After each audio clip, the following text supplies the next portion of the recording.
भ्रष्टाचार के लिए ही सरकार है, ये सच है। गवर्नमेंट कॉन्ट्रैक्टर है तो ऑपोजिशन ठेकेदार। करोड़ों अरबों का ठेका है, अकेले से नहीं होगा।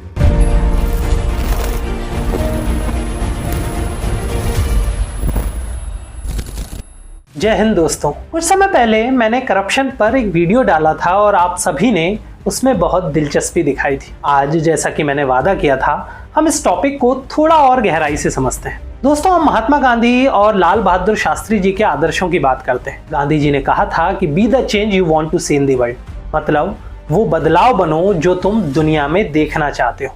शास्त्री जी ने नारा दिया, जय जवान जय किसान। लेकिन आज की सच्चाई क्या है? ऐसा लगता है जैसे ये नारा बन गया है जय पैसा जय पावर। हम दुनिया के उन देशों में हैं जहां भ्रष्ट लोग नॉर्मल नजर आते हैं।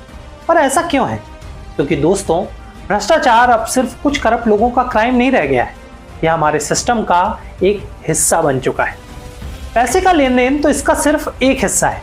असली समस्या है वो कंफर्ट जोन जो सिस्टम खुद बना देता है। जब सैलरी से बड़ी लाइफस्टाइल बन जाती है, तब पावर का मतलब सेवा नहीं सुविधा हो जाता है। और जब अकाउंटेबिलिटी जीरो हो जाती है तो भ्रष्टाचार बूम करता है। और ये सिर्फ एक जगह नहीं है, बल्कि हमारी डेमोक्रेसी के चारों स्तंभों में ये घुस चुका है। जुडिशरी, लेजिस्लेचर, एग्जीक्यूटिव और चौथा स्तंभ मीडिया। चलिए एक एक करके इन्हें एग्जामिन करते हैं। पहला स्तंभ है जुडिशरी यानी न्यायपालिका।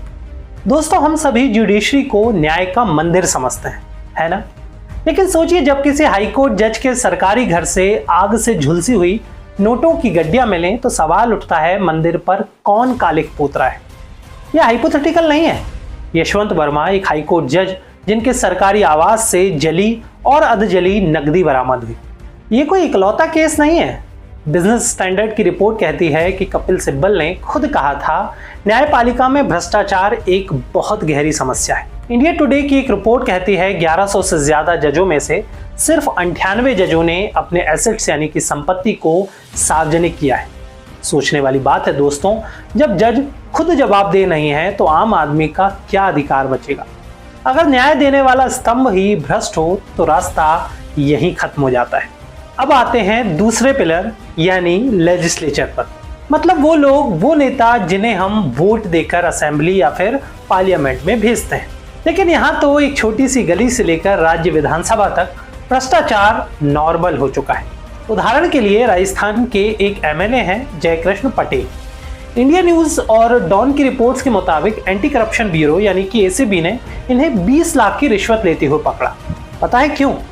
विधानसभा में माइनिंग से जुड़े सवाल ना पूछने के लिए। दूसरा उदाहरण है कर्नाटक के एमएलए टीडी राजेगौड़ा का। द टाइम्स ऑफ इंडिया की रिपोर्ट के अनुसार लोकायुक्त ने इनके परिवार पर आय से अधिक संपत्ति का मुकदमा दर्ज किया। दोस्तों, प्रॉब्लम यह है कि जब कानून बनाने वाले यानी कि लॉ मेकर्स ही लॉ ब्रेकर्स बन जाए तो डेमोक्रेसी का मतलब ही खत्म हो जाता है। तीसरा पिलर है एग्जीक्यूटिव यानी हमारे आईएएस, आईपीएस और ब्यूरोक्रेट्स, जिनका काम है कानून को लागू करना, मतलब गवर्नेंस चलाना। लेकिन यहां भी वही कहानी है। इंडिया टुडे की एक रिपोर्ट है कि जम्मू कश्मीर के रिटायर्ड आईएएस अधिकारी हबीबुल हसन बेग को आय से अधिक संपत्ति के मामले में जेल की सजा और जुर्माना दोनों हुआ। तेलंगाना के एक deputy executive engineer Jinamwar Shankar, India Today के मुताबिक इन्हें 50,000 की रिश्वत लेते हुए रंगे हाथों पकड़ा गया। ये घूस एक स्कूल निर्माण के बिल को पास करने के लिए ली जा रही थी। इसी तरह हरचरण सिंह भुल्लर का नाम आपने हालिया न्यूज में सुना होगा। पंजाब के डीआईजी थे जिन्हें सीबीआई ने 8 लाख की रिश्वत लेते हुए गिरफ्तार किया। रिपोर्ट्स के मुताबिक उन्होंने एक आधिकारिक मामले में अनुचित पक्षपात दिखाने के बदले ये रिश्वत मांगी थी। सीबीआई ने उनके घर और दफ्तरों पर छापा मारा और नगद पैसों के साथ कई डॉक्यूमेंट्स भी जो थे वो बरामद किए। सोचने वाली बात यहाँ पर यह है कि जब एक आईपीएस अधिकारी जो कानून लागू करने के लिए बना है वही कानून तोड़ने लगता है तो आम आदमी का सिस्टम पर विश्वास कैसे टिका रह सकता है? देखिए, जब कोई ऑफिसर ही ये सोचने लगता है कि मैं तो सिस्टम का हिस्सा हूँ और सिस्टम तो मेरा ही है, तब उसका रवैया बदल जाता है। वो जनता की सेवा करने के बजाय सिस्टम के जो रिसोर्सेज हैं अपने फायदे के लिए इस्तेमाल करने लगता है, यानी अपने लिए सब कुछ, दूसरों के लिए कुछ नहीं। और अगर सरकार खुद कमजोर होती है तो पुलिस और जांच एजेंसियों का गलत इस्तेमाल होता है। ऐसे में पूरा सिस्टम ऊपर से नहीं टूटता, नीचे जमीनी स्तर पर ढह जाता है। और दोस्तों चौथा पिलर है मीडिया, जिसे डेमोक्रेसी का वॉचडॉग यानी कि प्रहरी कहा जाता है। इसका काम है सिस्टम से सवाल पूछना, लेकिन जब मीडिया भी सत्ता के साथ समझौता कर लेता है तो सच्चाई पर धूल जम जाती है। पेड न्यूज, सेलेक्टिव कवरेज और आदिवासी या फिर ग्रामीण आवाजें जिन्हें मेन स्ट्रीम से गायब किया जाता है, हम रोज देख रहे हैं। जब वॉचडॉग की जगह मीडिया लैपडॉग यानी कि पालतू कुत्ता बन जाए तो सिस्टम से सवाल कौन पूछेगा? जो रिपोर्ट करेगा उसकी नौकरी और प्रतिष्ठा दोनों खतरे में आ जाती है। लोगों से जुड़े असली मुद्दों को उठाने की कीमत उन्हें अपनी जान देकर चुकानी पड़ती है।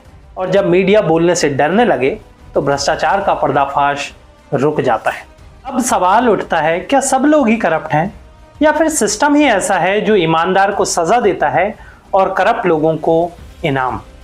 देखो, जब एक ईमानदार जज का ट्रांसफर हो जाता है, जब एक ईमानदार अफसर को प्रमोशन से साइडलाइन कर दिया जाता है और जब करप्ट नेता खुलेआम घूमते हैं, तो इससे एक मैसेज जाता है, अगर नियम मानोगे तो बेवकूफ कहलाओगे और अगर शॉर्टकट अपनाओगे तो हीरो बन जाओगे। यानी सिस्टम खराब है और उसकी रचना गड़बड़ है। किसी ने ठीक कहा है, लोगों को मत कोसो, सिस्टम को देखो जिसने उन्हें ऐसा बनाया है। यही वजह है कि हमें कहना पड़ता है, सिर्फ लोगों को नहीं, सिस्टम को भी ठीक करो। अब ट्रांसपेरेंसी, अकाउंटेबिलिटी और इंडिपेंडेंट ओवरसाइट यानी कि निगरानी, ये सिर्फ भाषणों में नहीं, काम में दिखनी चाहिए। उदाहरण के लिए, जो जज हैं उनकी जो संपत्ति है वो सार्वजनिक की जाए, नेताओं के खर्चों का ऑडिट हो, अफसरों की प्रमोशन प्रक्रिया ट्रांसपेरेंट हो, तभी सिस्टम खुद कह पाएगा मैं ताकतवर भी हूं और जवाबदेह भी। महात्मा गांधी और शास्त्री जी ने इस देश को करप्ट लोगों से नहीं, करप्ट सिस्टम से लड़कर बनाया था। अब फिर वक्त वही है जब हमें आंदोलन नहीं, अपेक्षा भी बदलनी होगी। हम सबको मिलकर ये कहना होगा कि हमारे वोट का मतलब सिर्फ नेता चुनना नहीं, सही व्यवस्था को बनाए रखना भी है। अगर हम चलो जो चल रहा है वही ठीक है वाली सोच छोड़ दें और सवाल पूछना शुरू करें, तो वही पल बदलाव की शुरुआत बनेगा। याद रखिए, बदलना है तो सिस्टम बदलो, सिर्फ लोगों को नहीं, क्योंकि अगर सिस्टम मजबूत होगा तो करप्शन अपने आप खत्म हो जाएगा और तब बनेगा वही भारत जिसका सपना गांधी और शास्त्री जी ने देखा था। तो अगर आप भी चाहते हैं कि देश का सिस्टम साफ हो तो इस वीडियो को शेयर जरूर करें, ताकि लोग समझें समस्या सिर्फ लोगों में नहीं, सिस्टम में भी है। धन्यवाद।